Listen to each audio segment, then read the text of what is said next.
Hello students, तो इस video में हम देखने वाले हैं कक्षा 10वीं सामाजिक विज्ञान के प्री बोर्ड पेपर का पूरा सॉल्यूशन। इससे पहले यदि आपने हमारे चैनल को सब्सक्राइब नहीं किया है तो कर लीजिए तथा हमारे टेलीग्राम चैनल एजुकेशनल गोल चैनल को जरूर ज्वाइन कीजिए टेलीग्राम पर। तो आइए देखते हैं बच्चों इस पेपर का पूरा सॉल्यूशन। हम तो देखते हैं सबसे पहले कि निम्नलिखित प्रश्नों के सही विकल्प चुनिए। तो यानी कि सबसे पहले सही विकल्प दिए हैं और सही विकल्प में सबसे पहला जो क्वेश्चन है वो है कि निम्नलिखित में से ज्वारीय ऊर्जा किस प्रकार का संसाधन नहीं है। तो इसमें आ जाएगा का वाला, पुनः पूर्ति योग्य। उसके बाद पंजाब में भूमि निम्नीकरण का मुख्य कारण क्या है। तो इसमें आ जाएगा अधिक सिंचाई, खा वाला ऑप्शन, अधिक सिंचाई आ जाएगा इसमें। उसके बाद थर्ड वाला जो क्वेश्चन है, राष्ट्रवाद को चित्रों के माध्यम से दर्शाने वाला फ्रांसीसी कलाकार है। तो उसका नाम था गा वाला फ्रेडरिक सारियू, गा वाला ऑप्शन आ जाएगा इसमें। तो ये हो गए हैं। उसके बाद फोर्थ वाला जो क्वेश्चन है कि स्वतंत्रता आंदोलन के दौरान वीर सेनानी भगत सिंह ने कौन सा प्रसिद्ध नारा दिया था। तो उन्होंने दिया था गा वाला इंकलाब जिंदाबाद। उसके बाद नेक्स्ट क्वेश्चन है, इनमें से कौन लोकमत के मार्ग में बाधा है। तो इसमें आ जाएगा का वाला ऑप्शन जातिवाद। तो बच्चों अभी तक हमारे चैनल को सब्सक्राइब नहीं किया है तो कर लीजिए। उसके बाद सिक्स वाला जो है कि घरेलू बाजार में बहुराष्ट्रीय कंपनियों का प्रवेश किसके लिए हानिकारक हो सकता है। तो इसमें आ जाएगा घा वाला ऑप्शन, सभी छोटे पैमाने के उत्पादकों के लिए जो बहुराष्ट्रीय कंपनियां हैं वो क्या है, हानिकारक है। ठीक है। उसके बाद रिक्त स्थानों की पूर्ति कीजिए। तो यहाँ पर रिक्त स्थानों की पूर्ति में जो फर्स्ट वाला जो क्वेश्चन है कि भारत में सघन वन क्षेत्र रिक्त स्थान प्रतिशत है। तो इसमें आ जाएगा 12.2%। कितना आ जाएगा, 12.2%। ठीक है, तो 12.2 कर लेना इसको, ये 2 है। उसके बाद जिला मार्ग की सड़कों का निर्माण व रखरखाव रिक्त स्थान के द्वारा किया जाता है। तो इसमें आ जाएगा लोक निर्माण विभाग। क्या आ जाएगा, लोक, ये लोक आ जाएगा। उसके बाद निर्माण और आ जाएगा विभाग। नीचे क्या लिख देना है आपको, विभाग, सॉरी। तो नीचे यहाँ पर आ जाएगा लोक निर्माण विभाग, पूरा आ जाएगा लोक निर्माण विभाग। ठीक है। उसके बाद पूर्ण स्वतंत्रता का प्रस्ताव रिक्त स्थान में पारित हुआ। तो ये पारित हुआ था बच्चों लाहौर अधिवेशन में। तो आ जाएगा इसमें लाहौर। ठीक है, लाहौर में पारित हुआ था। उसके बाद छपाई के लिए कंपोज करने वाला कहलाता था। तो वो कहलाता था कंपोजिटर। क्या कहलाता था,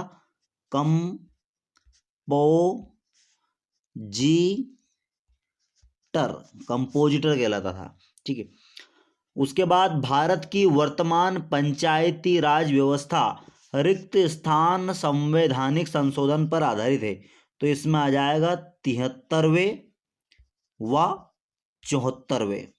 ठीक है, ये दोनों आ जाएंगे, 73वें व 74वें। उसके बाद 2011 की जनगणना अनुसार महिला साक्षरता दर कितने प्रतिशत है। तो इसमें आ जाएगा 65.46%। ठीक है, ये आ जाएगा इसमें महिला साक्षरता दर 2011 की जनगणना के अनुसार। उसके बाद अगला वाला जो क्वेश्चन है, ISI रिक्त स्थान का सुरक्षा चिन्ह है। तो ये है औद्योगिक उत्पादों। तो इसमें आ जाएगा औद्योगिक उत्पादों आ जाएगा इसमें। ठीक है, उत्पादों। तो ये आ जाएगा इसमें लास्ट वाले में। उसके बाद आगे चलते हैं हम बच्चों, और यहाँ पर आ जाएगा सही जोड़ी। और सही जोड़ी में स्टेपलर में आ जाएंगे यहाँ पर ऊन को छांटने वाला, यानी कि दूसरा नंबर का। तो इसमें आ जाएगा फर्स्ट नंबर स्टेपलर। उसके बाद फुलर, तो फुलर में आ जाएगा ये लास्ट वाला छठा वाला जो है, 2 नंबर आ जाएगा इसमें, चुन्नटों से कपड़े समेटने वाला।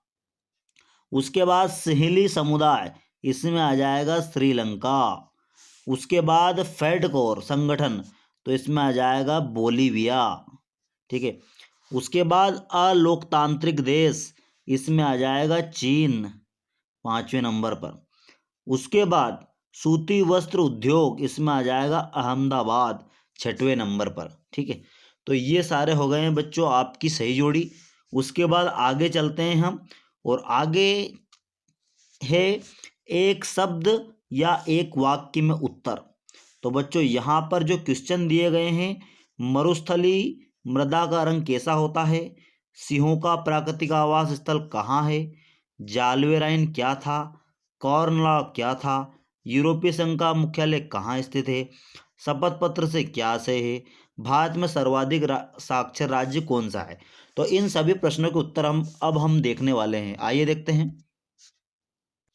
तो बच्चों आप देख सकते हो एक वाक्य या एक शब्दों में उत्तर का फर्स्ट जो आंसर है वो आ जाएगा लाल भूरा। उसके बाद अगले वाले में आ जाएगा गिर गुजरात। उसके बाद जालवेराइन क्या था, तो जालवेराइन शुल्क संघ था। कार्नला क्या था, तो मक्का के आयात को प्रतिबंधित करने वाला कानून क्या था, कार्नला था। उसके बाद जो है यहाँ पर यूरोपीय यूनियन का मुख्यालय कहाँ है, तो कि बेल्जियम की राजधानी ब्रसेल्स में है। उसके बाद शपथ पत्र क्या होता है, तो शपथ पत्र एक लिखित दस्तावेज होता है जो किसी न्यायालय द्वारा नियुक्त अधिकारी के समक्ष अपनी सहमति से दिया गया कथन होता है। तो ये लिख लेना है आपको। उसके बाद सर्वाधिक साक्षर राज्य जो है वो है केरल। ठीक है, तो ये हो गए हैं आपके एक वाक्य या एक शब्द में उत्तर। उसके बाद हम सत्य और असत्य पर आ जाते हैं। और महासागरी जल अलवणीय होता है क्या, तो ये बिल्कुल गलत बात है, वो लवणीय होता है, तो ये इसमें आ जाएगा असत्य। उसके बाद मार्टिन लूथर प्रोटेस्टेंट धर्म सुधारक थे, तो बिल्कुल ये सही बात है। उसके बाद ईसाई धर्म की शाखाएं कैथोलिक और प्रोटेस्टेंट में विभाजित है, तो ये भी एक सत्य कथन है, तो इसमें सत्य आ जाएगा। उसके बाद भारतीय स्टेट बैंक करेंसी नोट जारी करता है क्या, तो ये गलत बात है, करेंसी नोट जारी करता है भारतीय रिजर्व बैंक, तो इसमें आ जाएगा क्रॉस। उसके बाद सेवा क्षेत्र अर्थव्यवस्था का प्राथमिक क्षेत्र है क्या, तो ये भी आ जाएगा गलत, वो तृतीय क्षेत्र है। उसके बाद चाय की झाड़ियों को उगाने के लिए वर्ष भर शुष्क नम और पाला रहित जलवायु की आवश्यकता पड़ती है, तो बिल्कुल ये सत्य बात है, तो इसमें आ जाएगा राइट। ठीक है, तो बच्चों यहाँ पर आगे हम चलते हैं अब क्वेश्चन आंसर्स पर। तो आप लगे रहिए, और यदि आपने अभी तक हमारे चैनल को सब्सक्राइब नहीं किया है तो कर लीजिए, और हमारे टेलीग्राम चैनल को जरूर ज्वाइन कीजिए। तो आइए देखते हैं बच्चों, हम संसाधनों के अतिदोहन से उत्पन्न हुई कोई दो समस्याएं लिखिए और एजेंडा 21 क्या है। तो हम इसमें से इस वाले प्रश्न का आंसर देने वाले हैं, एजेंडा 21 क्या है। तो आइए देखते हैं बच्चों एजेंडा 21। तो छठवें क्वेश्चन का आंसर देख सकते हो आप, एजेंडा 21 की हेडिंग दे दी गई है हमारे द्वारा, और आप देख सकते हो कि सन 1992 में संयुक्त राष्ट्र संघ का पर्यावरण एवं विकास के मुद्दे पर केंद्रित एक सम्मेलन ब्राजील के रियो डी जेनेरो में हुआ था, और इस सम्मेलन को पृथ्वी सम्मेलन के नाम से जाना जाता है। और सभी राष्ट्रों से निवेदन किया गया था इसमें कि वह प्राकृतिक संतुलन को बनाए रखे एवं पर्यावरण के प्रदूषण को रोके तथा सतत विकास का रास्ता अपनाए। तो यही था एजेंडा 21, आप इसका स्क्रीनशॉट ले सकते हो। उसके बाद बच्चों सातवां जो क्वेश्चन है, जैव विविधता किसे कहते हैं और इसके अथवा में आरक्षित वन किसे कहते हैं। तो हम ये वाला क्वेश्चन देखने वाले हैं, इस वाले क्वेश्चन का आंसर जैव विविधता किसे कहते हैं। तो बच्चों आप यहाँ देख सकते हो कि जैव विविधता किसी भौगोलिक क्षेत्र में पाए जाने वाले कुल जीवों एवं पादपों की प्रजातियां उस क्षेत्र की जैव विविधता बनाते हैं। तो ये जैव विविधता की परिभाषा हो गई है। अगले वाले क्वेश्चन पर चलते हैं हम, और अगले वाले क्वेश्चन में है रबी एवं खरीफ की फसलों में कोई दो अंतर लिखिए। तो आइए देखते हैं बच्चों, हम ये वाला क्वेश्चन करने वाले हैं। तो आप देख सकते हो रबी एवं खरीफ की फसलों में अंतर। तो यहाँ पर जून जुलाई में कौन सी फसल बोई जाती है, खरीफ की, और जो कि मानसून की शुरुआत में बोई जाती है। जबकि रबी की फसलों की बुआई का समय अक्टूबर नवंबर यानी कि मानसून के अंत में होता है। उसके बाद खरीफ फसलों के लिए ज़्यादा पानी की आवश्यकता होती है, जबकि रबी की फसलों के लिए कम पानी की आवश्यकता होती है। उसके बाद खरीफ की फसलों में चावल, मूंगफली, ज्वार, बाजरा, कपास प्रमुख है, जबकि रबी की फसलों में गेहूं, चना, मटर, तिलहन प्रमुख है। तो ये हो गए हैं आपके खरीफ और रबी में अंतर। उसके बाद बच्चों यहाँ पर औद्योगिक क्रांति से क्या आशय है और जाबर मजदूरों पर किस तरह नियंत्रण रखने लगे थे। तो यहाँ पर ये वाला करने वाले हैं हम, औद्योगिक क्रांति से क्या आशय है। तो यहाँ पर बच्चों औद्योगिकरण या फिर जिसे बोला जाता है औद्योगिक क्रांति। तो औद्योगिक क्रांति एक ऐसी प्रक्रिया है जिसमें आधुनिकतम प्रौद्योगिकी का प्रयोग किया जाता है, जिसका उद्देश्य उत्पादन के साधनों में वृद्धि करना, मनुष्य के श्रम की जगह मशीनों पर निर्भर करना और कम से कम मेहनत में जीवन स्तर को ऊपर उठाना होता है। इसके माध्यम से मनुष्यों की मशीन पर निर्भरता बढ़ती है और प्रकृति पर मनुष्यों के नियंत्रण में वृद्धि होती है। तो ये हो जाएगा औद्योगिकरण या औद्योगिक क्रांति।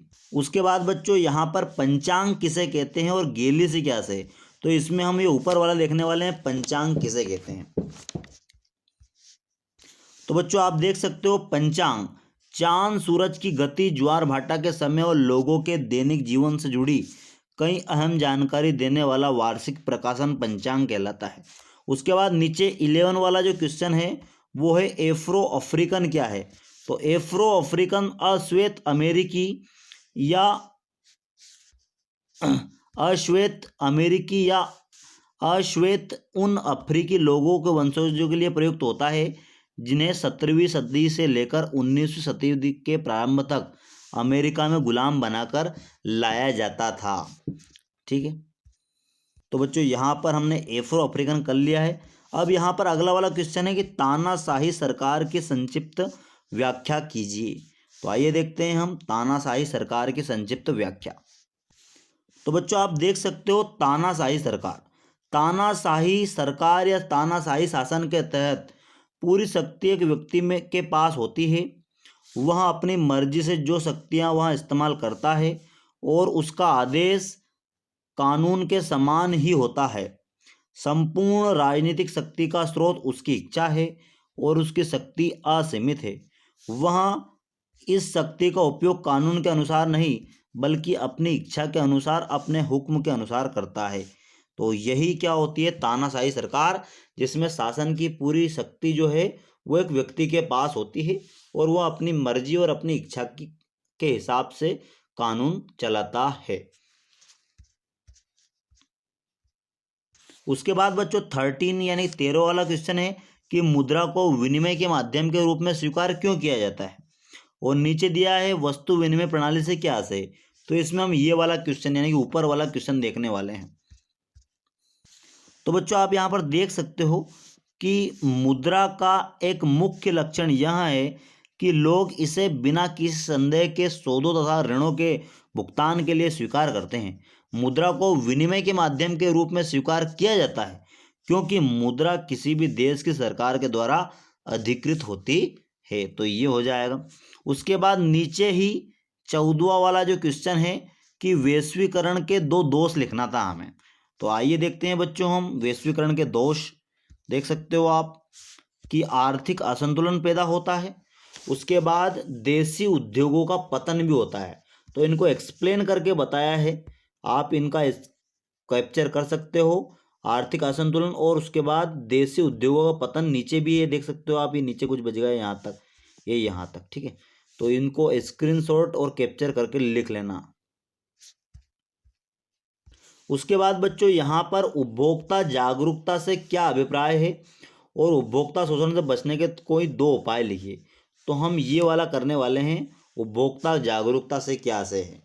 तो आइए देखते हैं बच्चों हम। तो उपभोक्ता जागरूकता से आशय उपभोक्ता को अपने अधिकारों एवं कर्तव्यों के प्रति जागरूक करने से है। उत्पादक एवं विक्रेता उपभोक्ताओं को कई प्रकार से शोषण करते हैं। कम तोलना, अधिक कीमत लेना, बिल न देना, मिलावट करना, नकली वस्तु देना। उपभोक्ता जागरूकता ही उन उत्पादकों एवं विक्रेताओं के शोषण से बचाती है। तो ये हो जाएगा उपभोक्ता जागरूकता। उसके बाद बच्चों यहाँ पर अगला जो क्वेश्चन है कि खनिजों के संरक्षण की आवश्यकता क्यों होती है और धात्विक एवं अधात्विक खनिजों में अंतर स्पष्ट कीजिए। तो इसमें हम ऊपर वाला देखने वाले हैं, खनिजों के संरक्षण की आवश्यकता क्यों होती है। तो ये आंसर हो गया, आप देख सकते हो, कैप्चर कर सकते हो और ये लिख लेना। उसके बाद अगला वाला जो क्वेश्चन है कि उद्योगों का राष्ट्रीय अर्थव्यवस्था में क्या योगदान है।